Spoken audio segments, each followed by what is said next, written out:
Mulai ya. Assalamualaikum warahmatullahi wabarakatuh. Kami dari kelompok 4 ingin mempresentasikan hasil kerja kami tentang penyakit RHD pada anak, rheumatoid heart disease. Langsung saja ke materi. Next.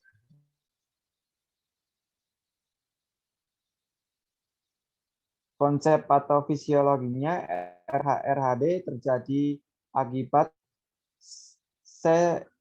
sesitiasi dari antigen Streptococcus beta hemolyticus grup A di faring.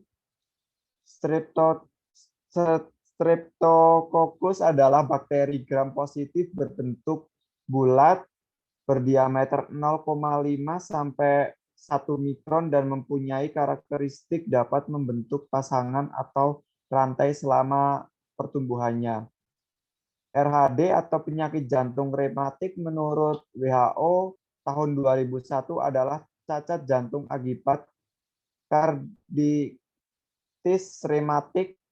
Menurut Afif 2008, RHD adalah penyakit jantung sebagai akibat adanya gejala sisa atau sequelae dari demam rematik yang ditandai dengan terjadinya cacat katup jantung dengan satu atau lebih gejala mayor, yaitu polyarteritis migrans akut, karditis, korea, nodul subkutan, dan eritema marginatuma.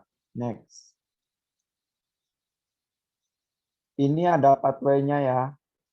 Adanya infeksi pada saluran nafas bagian atas, kemudian menyebabkan artritis, karditis, dan korea. Kemudian tubuh mengeluarkan antibodi berlebih, namun tidak bisa membedakan antara antibodi dan antigen yang mengakibatkan respon autoimun, kemudian jadi RHD. Nah, ini yang pertama, jantung menyebabkan peradangan pada jantung, menyebabkan peradangan katup mitra dan peradangan aktif endokarditis dan miokarditis, dan dapat diambil masalah keperawatan.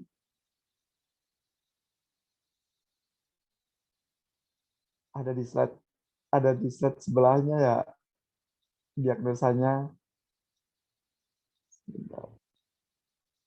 dan dapat diambil masalah keperawatan penurunan curah jantung. Kemudian di persendian mengakibatkan peradangan membran sinovial, kemudian mengakibatkan poliaritis dan artalgia, dan dapat diambil masalah keperawatan nyeri akut. Kemudian kulit mengakibatkan peradangan kulit dan jaringan subkutan, kemudian jadi bercak merah, eritema marginatum, dan dapat diambil masalah keperawatan kerusakan integritas kulit.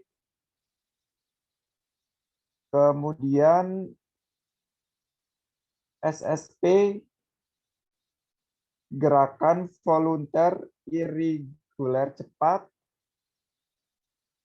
menyebabkan kelenjar otot dan korea, dan dapat diambil masalah keperawatan resiko cedera. Next.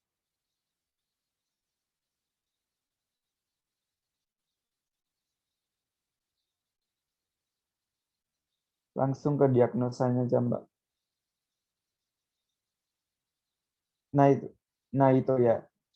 Ya, diagnosa keperawatannya yang pertama, penurunan curah jantung berhubungan dengan perubahan kontraksi otot jantung, ditandai dengan wajah pasien pucat, dada terasa berdebar-debar, suara jantung abnormal, yaitu murmur, takikardia, hipotensi. Yang kedua, nyeri akut berhubungan dengan agen cedera biologis ditandai dengan pasien mengeluh nyeri dada. Yang ketiga, intoleransi aktivitas berhubungan dengan kelemahan fisik ditandai dengan pasien cepat lelah saat melakukan aktivitas berlebihan. Yang terakhir, kerusakan integritas kulit berhubungan dengan peradangan pada kulit dan jaringan sebutan. Next. Ya, selanjutnya dibacakan oleh Mas Niam.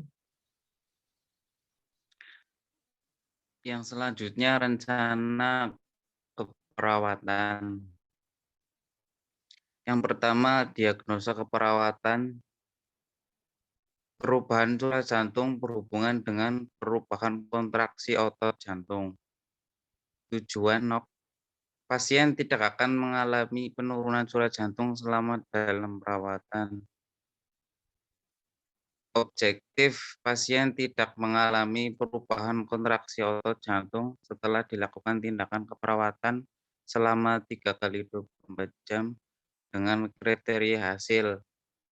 Tekanan darah dalam rentang normal yaitu 120/70.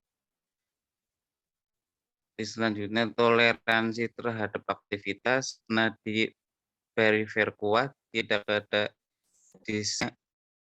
ada bunyi. Intervensi perawatan jantung. 1. Lakukan penilaian komprehensif terhadap sirkulasi perifer. Misalnya cek nadi perifer, edema, pengisian kapiler, dan suhu ekstremitas.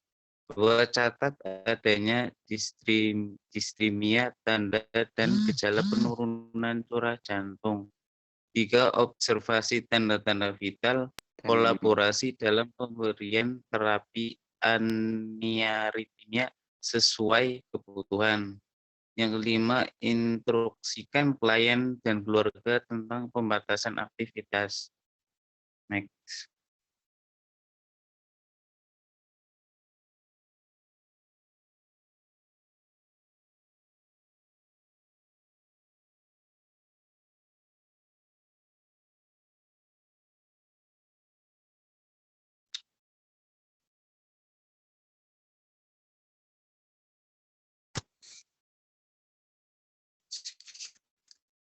Next, yang selanjutnya. Sebentar, ada masalah agak lemot tutupnya. Yang kedua, nyeri akut berhubungan dengan agensi cedera biologi. Pasien tidak akan mengalami nyeri selama dalam perawatan. Objektif, klien akan terbebas dari agensi cedera biologis setelah dilakukan tindakan keperawatan selama 1x24 jam dengan kriteria hasil. Mengontrol nyeri, mengenal faktor penyebab nyeri, tindakan pencegahan, tindakan pertolongan non-analgetik. Menggunakan analgetik dengan tepat, mengenal tanda-tanda pencetus nyeri untuk mencari pertolongan. Manajemen nyeri, kaji secara komprehensif tentang nyeri, meliputi lokasi, karakteristik, dan awitan durasi, frekuensi, kualitas, intensitas, beratnya nyeri, dan faktor presipitasi. Berikan informasi tentang nyeri seperti penyebab, berapa lama terjadi, dan tindakan pencegahan.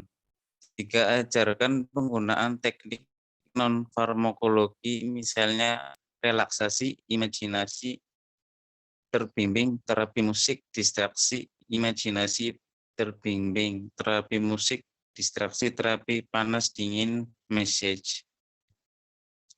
Yang keempat, evaluasi keefektifan dari tindakan pengontrol nyeri. Yang kelima, kolaborasi pemberian analgetik. Next. Yang ketiga, intoleransi aktivitas berhubungan dengan kelemahan fisik. Pasien akan meningkatkan toleransi terhadap aktivitas selama dalam perawatan. Objektif, klien dapat menunjukkan toleransi terhadap aktivitas setelah dilakukan tindakan keperawatan selama 1 kali 24 jam dengan kriteria hasil. Yang pertama, klien dapat menentukan aktivitas yang sesuai dengan peningkatan nadi, tekanan darah, dan frekuensi napas.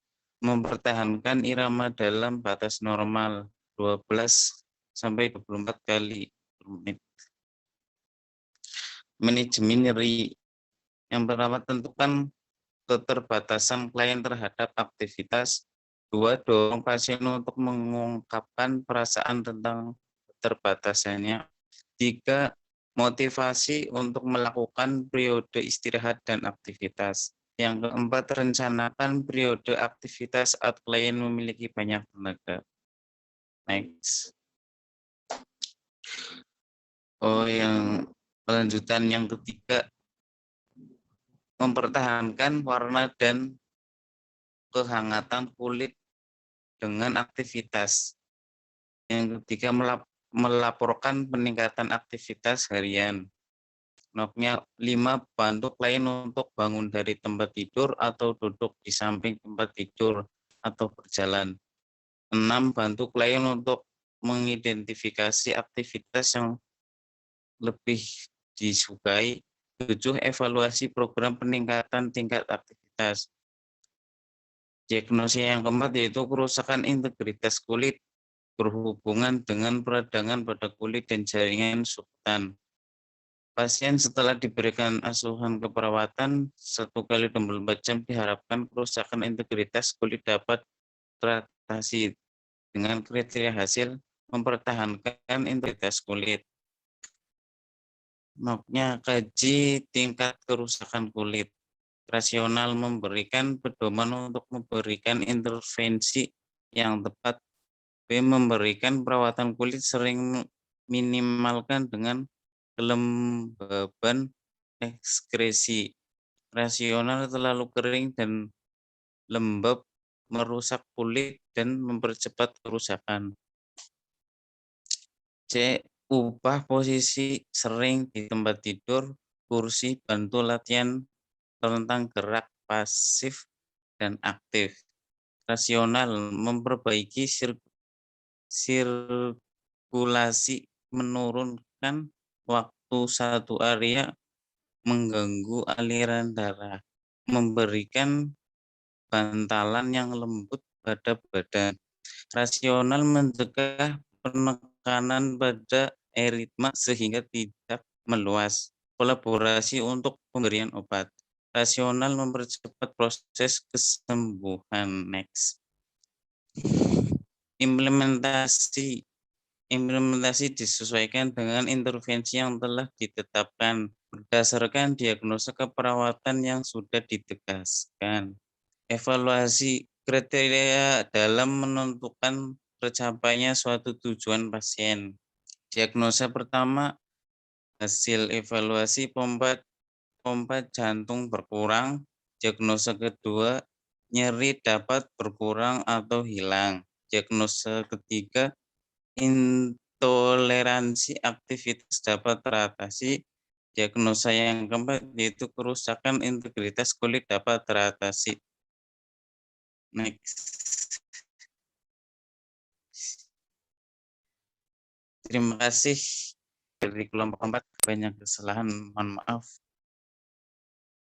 Presentasi kami tutup. Wassalamualaikum warahmatullahi wabarakatuh. Untuk kelompok selanjutnya silakan waktu dan tempat kami persilakan.